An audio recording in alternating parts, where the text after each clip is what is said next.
اللهم إن هذا المرض جند من جنودك تصيب به من تشاء وتصرفه عمن تشاء. اللهم فاصرفه عنا وعن بيوتنا وعن أهلينا. بسم اللہ الرحمن الرحیم وصلی اللہ علی النبی وعلی آلہ وصحبہ اجمعین، اما بعد. ناظرین کرام، السلام علیکم ورحمۃ اللہ وبرکاتہ.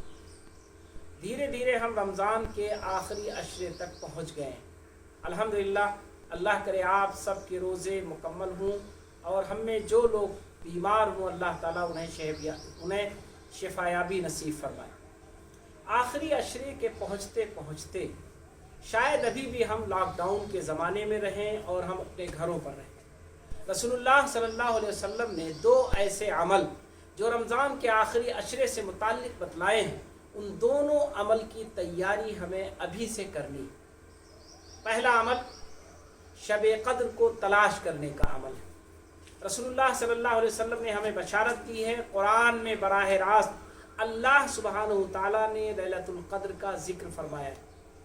ایک رات کی عبادت 1000 رات کی عبادت سے بہتر ہے. ہمارے لیے بہترین موقع ہے کہ ہم 1000 رات کی عبادت کا ثواب ایک رات کی عبادت کی تگودو اور کوشش سے حاصل کر لیں. تو شب قدر کے لیے ہمیں تیار رہنا ہے.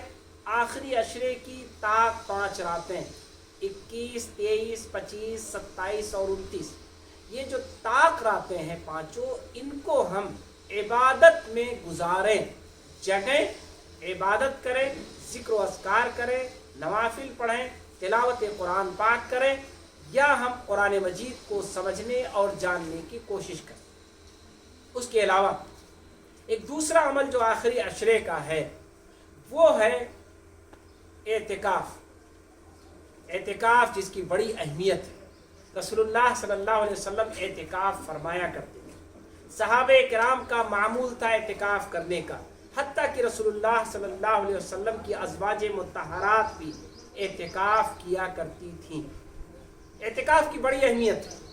اعتکاف زندگی میں کبھی بھی آپ کر سکتے ہیں.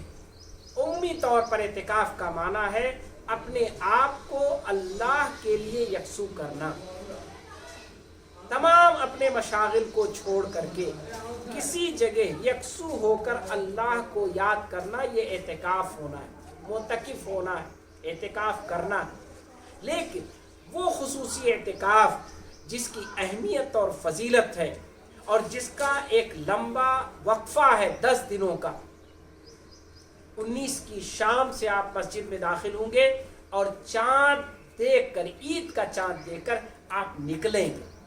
یہ جو اعتکاف ہے یہ بڑا اہم ہے اور اس اعتکاف کو ہمیں اور آپ کو کرنا چاہیے. اس اعتکاف کے سلسلے میں ہمیں اور آپ کو سوچنا چاہیے. اس میں کوئی شک نہیں کہ اعتکاف مسجد کا ہے. اس میں عورتوں کے لیے تو گنجائش دی گئی ہے کہ وہ گھروں میں اعتکاف کریں، لیکن مردوں کے لیے یہ اعتکاف مسجد کا اعتکاف ہے اور مسجد میں اس اعتکاف کو ہونا چاہیے.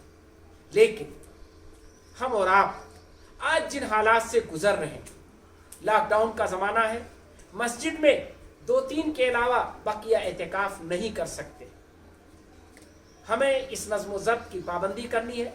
جس طرح ہم اپنے گھروں میں باجماعت نمازیں پڑھ رہے ہیں، جس طرح ہم اپنے گھروں میں تراویح پڑھ رہے ہیں، جس طرح ہم اپنے گھروں میں دیگر عبادت کے رمضان کے عمل کر رہے ہیں، جس طرح ہم اجتماعی افطار کے بجائے اپنے گھروں میں بیٹھ کر افطار کر رہے ہیں، اسی طرح ہمیں اور آپ کو پلان کرنا چاہیے، سوچنا چاہیے کہ بہترین موقع ہے ہمارے پاس کہ ہم اپنے گھروں میں معتکف ہو جائیں.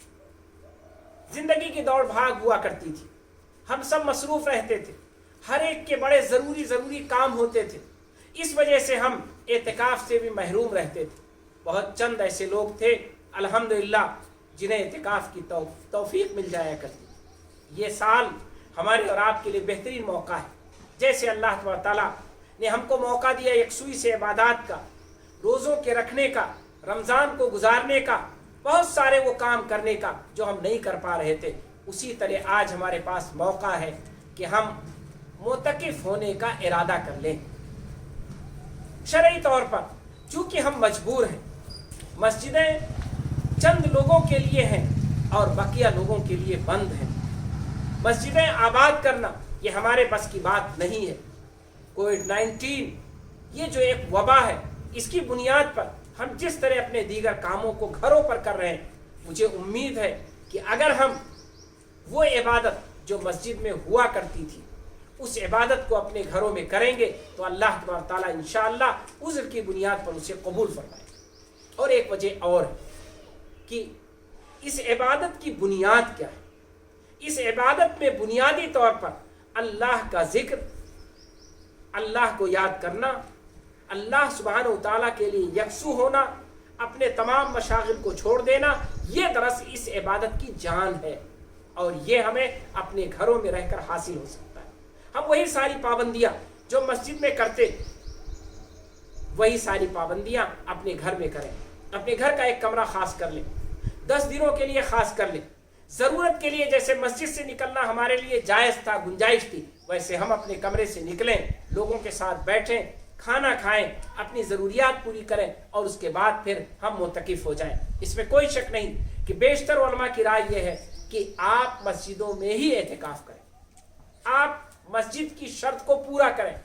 اگر مسجد نہیں ہے تو آپ معتکف نہ ہوں، لیکن اگر اعتکاف کی حقیقت کو، اس کی روح کو دیکھا جائے اور اعتکاف کے سلسلے میں موجودہ ماحول اور اس کووڈ-19 کی بیماری اور وبا کو دیکھا جائے تو ہمارے اور آپ کے لیے گنجائش نکلتی ہے کہ ہم اپنے گھروں میں اعتکاف کریں، اور اپنے گھروں میں اعتکاف کر کے اللہ تبارک تعالیٰ کو راضی کریں، خاص طور پر اس وبا سے، ان حالات سے، آگے آنے والے پیچیدہ صورتحال سے، امت مسلمہ اور انسانوں کے ساتھ پیش آنے والے حالات سے اللہ سے دعا کریں، اللہ سے التجا کریں۔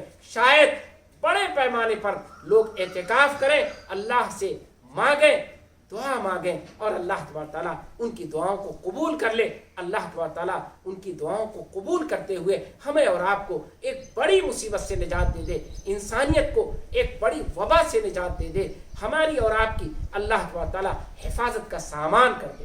اس لیے میری رائے یہ ہے کہ آپ غور کریں کہ اعتکاف کی حقیقت کیا ہے۔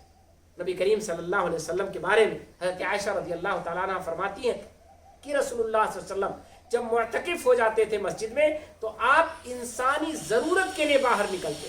آپ بھی اپنے گھر کی ایک جگہ خاص کر لیجئے اور اس جگہ معتکف ہو جائیے، اور اپنی انسانی ضرورت کے لیے گھر کے دیگر حصے میں آئیے اور جائیے، لیکن معتکف ہو کر کے آپ اللہ تبارک تعالیٰ کو آئیے بڑے پیمانے پر، ملت اسلامیہ بڑے پیمانے پر طے کر لے کہ وہ اعتکاف کرے گی، انشاءاللہ اللہ تبارک تعالیٰ کہ یہاں ہمارا بڑے پیمانے پر معتکف ہو جانا اللہ کو راضی کرنے کا سبب بن سکتا ہے۔ اللہ بے نیاز ہے، اسے ضرورت نہیں ہے کہ ہزاروں لوگ معتکف ہوں، لیکن ہزاروں لوگوں کا اعتکاف کر کے اللہ کی طرف رجوع کرنا، متوجہ ہو جانا، گڑ گڑانا، دعائیں کرنا اور اس سے مانگنا کہ اللہ تبارک تعالیٰ ان مشکل حالات سے امت کو نکال لے، انسانوں کو نکال لے۔ اللہ تبارک تعالیٰ ہمارے آپ کے لیے بہتری کرے۔ اللہ تبارک تعالیٰ کو ہو سکتا ہے یہ پسند آ جائے اور عذر کی بنیاد پر مسجد سے ہٹ کر گھر میں اعتکاف کرنے کو اللہ تبارک تعالیٰ قبول کرے۔ اللہ